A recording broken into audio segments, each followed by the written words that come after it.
अस्मद् श्री परम गुरुभ्यो नमः। अस्मद् श्री सर्वगुरुभ्यो नमः।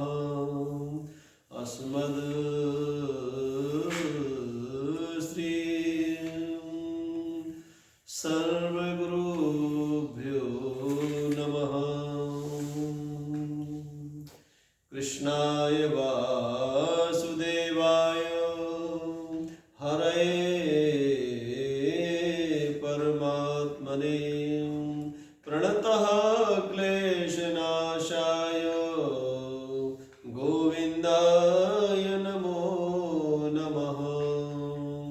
सच्चिदानन्दरूपाय विश्वोत्पत्त्यादिहेतवे तापत्रये विनाशाय श्रीकृष्णाय वयं नुमः। श्रीकृष्ण करुणा सिंधो दीनबंधु जगत्पते गोपेश गोपिका कांत राधा कांत नमोस्तुते। तप्त कांचन गौरांगी राधे वृंदावनेश्वरी वृषभानुसुते देवी प्रणमामि हरि प्रिये। प्रणमामि हरि प्रिये। अखिल ब्रह्मांड नायक योगेश्वर भगवान श्री श्याम सुंदर के पावन चरण अनंत बलवंत से हनुमंत लाल जी महाराज के युगल चरणार बिंदुओं में दास का सत सत नमन। आइए मेरे भाई बहन, ये श्रीमद् भागवत ज्ञान यज्ञ की परिचर्चा आज हम लोग करने जा रहे हैं। भागवत ज्ञान यज्ञ में प्रवेश करें इसकी पूर्व संध्या पर थोड़ा सा 30 सेकंड का नाम संस्मरण करें। इसके बाद में इस कथा में आगे प्रवेश करते हैं। जय जय श्यामा जय जय श्याम जय जय श्री वृंदावन धाम। जय जय श्यामा जय जय श्याम जय जय श्री वृंदावन धाम। पावन राधे तेरो नाम पावन श्री वृंदावन धाम। जय जय श्यामा जय जय श्याम जय जय श्री वृंदावन धाम। वृंदावन बिहारी लाल की जय। नैमिषे सूतमासीनो मभिवाद्य महामतिं कथामृतरसास्वाद कुशलः शौनको ब्रवीत्। धन्य है एक समय नैमिषारण्य में श्री सूत जी महाराज ने सौनकादि ऋषियों ने श्री सूत जी महाराज से प्रश्न किया, हे भगवान, आप इस संसार में सूर्य के समान हैं, आप ज्ञान में बड़े प्रवीण हैं और आप कथा के बड़े परम प्रेमी हैं, भगवत कथा के बड़े परम प्रेमी हैं। हे भगवान, इस संसार सागर में आने वाले इस कलिकाल में बहुत से कलिकाल से ग्रसित मानव जो दुर्बुद्धि को प्राप्त हो गए होंगे, जो अल्पज्ञता को प्राप्त हो गए होंगे, जो संसार की सांसारिकता में इतने समा गए होंगे भगवान कि उनका उद्धार कैसे होगा, उनका कल्याण कैसे होगा। हे सूत जी महाराज, हम आपसे निवेदन करते हैं, हमको आप बताइए इसी कलिकाल रूपी महासर्प से बचने के लिए और हम लोग कौन सा ऐसा उद्यम करें, कौन सा उपाय करें जिसके करने से हम लोगों को भगवत प्राप्ति हो, संसार में हम लोग ख्याति भी प्राप्त करें, संसार में हम लोगों को सफलता मिले, संसार भी बने, संसारपति भी मिले, जगत बने, जगन्नाथ भी मिले, जगत भी हमारा सफल जाए, जगन्नाथ भी हमारा सफल जाए भगवान, और हम हर प्रकार से समृद्ध और संपन्न हो। हमारी समृद्धि भगवान खाली आर्थिक ही ना हो, हम चाहते हैं कि हमारी समृद्धि संस्कृतियों की हो, हमारी समृद्धि विचारों की हो, हमारी समृद्धि संस्कारों की हो, हमारी समृद्धि हर तरह की आध्यात्मिकता की हो, हम हर प्रकार से समृद्ध हो, संपन्न हो और संस्कारों से सुसज्जित हो। हे भगवान, ऐसा कोई उपाय हमको बताने की कृपा करें। श्री सूत जी महाराज ने कहा, हे ऋषियों, आपने बहुत उत्तम प्रश्न किया है। आइए हम आपको इस विषय में एक बहुत सुंदर आख्यान बताते हैं। एक बार की बात है, श्री सुखदेव जी महाराज जो भागवत के बहुत बड़े अपने आप में परमहंस कहे जाते हैं, भागवत के ऐसे परमहंस हैं श्री सुखदेव जी महाराज जो साक्षात भगवत मूर्ति हैं, साक्षात भगवान के अवतार भी हैं।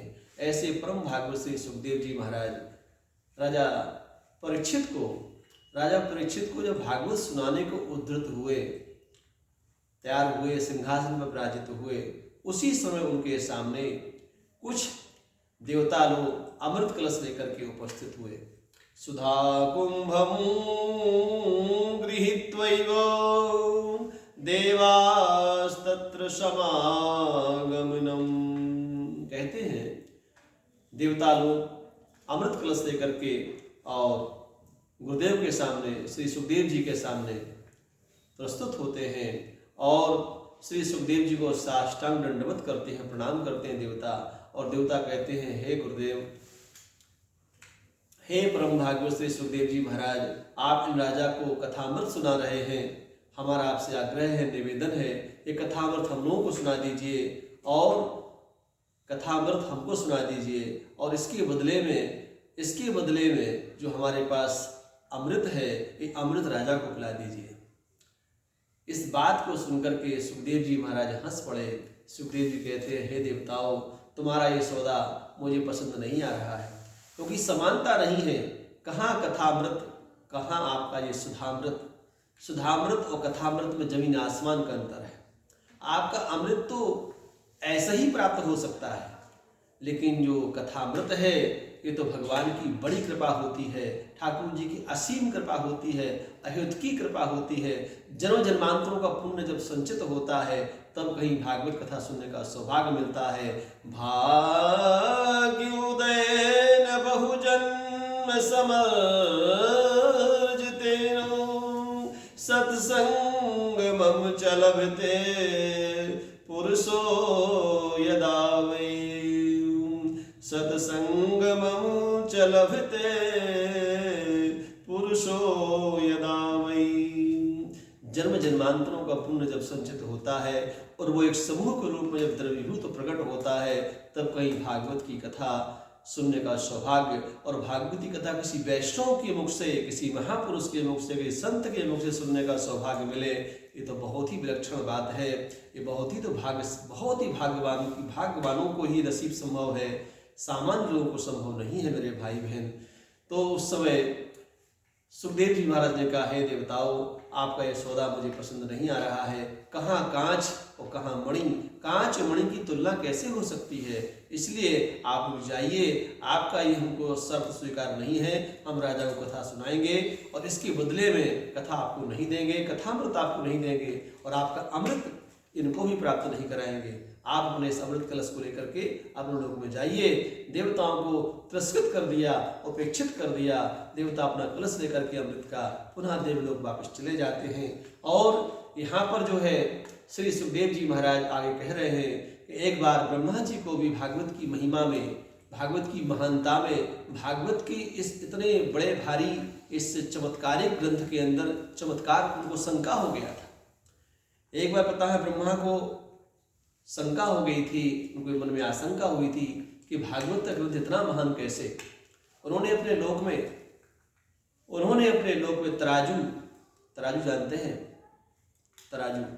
तराजू जो है उसके एक पलड़े पर चारों वेद, 17 पुराण 125 उपनिषद, 6 शास्त्र, नाना तरह के ग्रंथों को रखा और दूसरे पलड़े पर श्रीमद् भागवत महापुराण को रखा। तोलने पर भागवत का पलड़ा ही भारी रहा। इसका निष्कर्ष निकला, इसका परिणाम ये हुआ कि भागवत जो है भगवान श्री श्याम सुंदर का साक्षात विग्रह है। भगवान श्री श्याम सुंदर का साक्षात विग्रह भागवत को कहा जाता है। भागवत अपने आप में भगवान का वांगमय स्वरूप है। भागवत में 18,000 श्लोक हैं, 335 अध्याय हैं और 12 स्कंद हैं। ये परमात्मा का साक्षात वांगमय स्वरूप है। इसलिए भागवत की विशेष महिमा है, विलक्षण महिमा है। भागवत को सुनने के लिए भी व्यक्ति को उस प्रकार का पुरुषार्थी और ऐसा परम त्यागी होना चाहिए, और भागवत को सुनाने वाला भी परम त्यागी हो, परम तपस्वी हो और वो वैष्णव भी हो। ऐसा भागवत का वक्ता भी होना चाहिए। भक्ता और श्रोता दोनों ही कृष्ण स्वरूप होते हैं मेरे भाई बहन। इसलिए इस प्रकार की भावनाओं को आगे निवेदन करने का समय। आइए, आजकल कलिकाल में लोग जो है जिनकी मानसिकता बहुत ज़्यादा कलमश से ग्रसित है, संसार का जो कली का कलमश है उससे हमारी मानसिकता ग्रसित है। हम अपने पराये के भेद में और कभी अच्छाई को अपने से इतर कर देते हैं, दूर कर देते हैं। आजकल कलयुग इतना घोर कलयुग है। इस घोर कलिकाल में आज कहा जाता है कि आजकल लोग अपने भाइयों से सलाह न लेकर के और अपनी पत्नी से सलाह लेते हैं, अपने सालों से सलाह लेते हैं। भागवत में लिखा है, तरुणी प्रभुतागे स्याय को बुद्धिदायक। आजकल के जो संसार के कलिकाल के जो लोग हैं, इस कलिकाल के लोग में, क्योंकि कलयुग जो है मानसिकता को हमारे मन की स्थिति को भ्रमित करता है, तो कहा जाता है कि आजकल कोई राय परामर्श लेने की बात हो तो आजकल के लोग अपनी पत्नी से राय लेते हैं, या बहुत ज़्यादा उनको तगड़ा राय लेना है तो अपने सालों से राय ले लेते हैं। स्याला बुद्धिदायक, तो सालों से बुद्धि ले लेते हैं। लेकिन हमारे यहाँ शास्त्रों में कहा गया है कि भाई भी कितना हो बैरी, पर भेद छिपाना ना चाहिए। अपने भाइयों से और किसी प्रकार का मतभेद हो, लेकिन बैठ करके आपस में और हमें संधि करनी चाहिए। हमें मतभेदों को दूर करना चाहिए और उनसे दुश्मनी नहीं करनी चाहिए किसी प्रकार की भी। देखिए, एक कोई नहीं कह सकता है कि हम दूध के धुले हैं। कोई कहे कि हम तो दूध के धुले हैं और सामने वाला दोषी है, ऐसा नहीं है। हम लोग आपस में बैठकर किसी चीज़ का समाधान कर सकते हैं, समाधान खोज सकते हैं, ढूंढ सकते हैं। तो कलिकाल का ये प्रभाव है कि आदमी सच्चाई से इतर हो रहा है, सच्चाई से भाग रहा है। अपने जो ये पवित्र नाते होते हैं, ये नातों रिश्ते बड़े भाग्य से मिलते हैं साहब। कहते हैं माता पिता भाग्य से मिलते हैं, गुरुजन भाग्य से मिलते हैं, भाई बहनें भाग्य से मिलती हैं, बड़े नसीब से मिलती हैं। वो लोग बड़े नसीब वाले होते हैं जिनका भरा पूरा परिवार होता है, भरा पूरा उनका पूरा समाज होता है। वो लोग बड़े भाग्यशाली अपने आप को मानते हैं। इस प्रकार से मेरा निवेदन है, कलयुग का प्रभाव बहुत ज़्यादा हमारे ऊपर में है, और कलयुग के प्रभाव से सर्वाधिक मात्रा में कोई प्रभावित हुआ है तो कौन हुआ है? ब्राह्मण समाज हुई है। चारों वर्गों में ब्राह्मण, क्षत्रिय, वैश्य, शूद्र 4 वर्ग होते हैं समाज में। चार वर्णाश्रम, 4 धर्माश्रम होते हैं। 4 वर्णाश्रम है। वर्णाश्रम में कौन कौन से हैं? वर्णाश्रम में है ब्राह्मण, क्षत्रिय, वैश्य और शूद्र, 4 वर्णाश्रम है। 4 धर्माश्रम होते हैं। कहते हैं कि गृहस्थ होता है, ब्रह्मचर्य होता है, वानप्रस्थ और संन्यास, ये 4 हमारे धर्माश्रम होते हैं। इनमें सबसे ज्यादा कोई प्रभावित हुआ है हमारे ब्राह्मण भाई, हमारे प्रभावित हुए हैं कलिकाल में। कलिदावादलेनाद्यं साधनम भस्मतां गतिम। कली के ऐसे पराक्रम से, कली के इस प्रकार के कोप से सर्वाधिक मात्रा में हमारे समाज के अंदर प्रायः सभी प्रभावित है। लेकिन विशेष रूप से ब्राह्मण समाज इसलिए प्रभावित हुई है क्योंकि ब्राह्मण जगतगुरु कहे जाते थे। ब्राह्मण जगतगुरु हैं, और जगत कहते हैं जगत गुरु ब्राह्मण, और ब्राह्मण गुरु सन्यासी, और सन्यासी गुरु भगवान अविनाशी। तो जगत गुरु ब्राह्मणों को कहा गया है।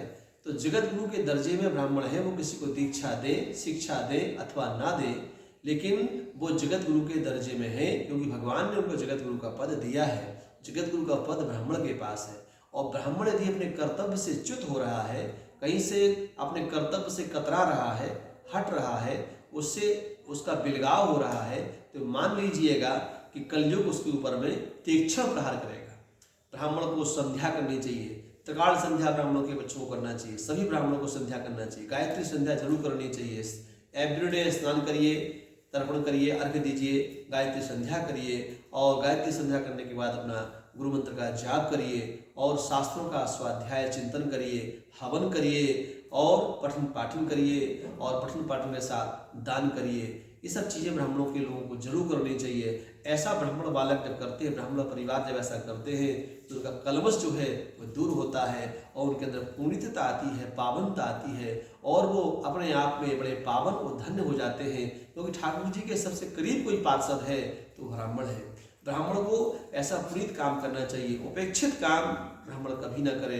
ब्राह्मण को ऐसा कर्म करे जिस कर्म से उसको तो सुकून मिले ही, उसको शांति मिले, लेकिन सामने वाले को भी उसको देख करके कुछ सीख मिले, कुछ ज्ञान मिले। इसलिए मेरे भाई बहन, कली का बहुत ज़्यादा प्रभाव ब्राह्मणों के ऊपर में है, इसलिए ब्राह्मणों को बहुत सजग रहना है, सावधान रहना है, और नियम पूर्वक निष्ठा पूर्वक अपना कर्तव्य का पालन करना है। गुरु परंपरा से, ऋषि परंपरा से, महर्षियों की परंपरा से हम लोग बिलोंग करते हैं, इसलिए हमें गुरु परंपरा की आज्ञा अनुसार, आदेशानुसार अपना कर्म नियमित रूप से करना चाहिए। इस प्रकार कर्म करने से हमारी कीर्ति होगी, हमारा लोक बनेगा, परलोक बनेगा। आज की कथा यही विराम ले रही है, और कल हम लोग इस भागवत ज्ञान यज्ञ में कल प्रवेश करेंगे। नियमित रूप से इस परिचर्चा को हम लोग सुनेंगे, जितना भी संभव होगा, जितना भी समय हमारे पास अपेक्षित होगा, उतने समय तक हम आपको सेवा करने का प्रयत्न करेंगे। आइए आज इस भागवत परिचर्चा को यहीं पर विराम देते हैं। विराम देने की पूर्व संध्या में 30 सेकंड का परमात्मा का नाम संस्मरण।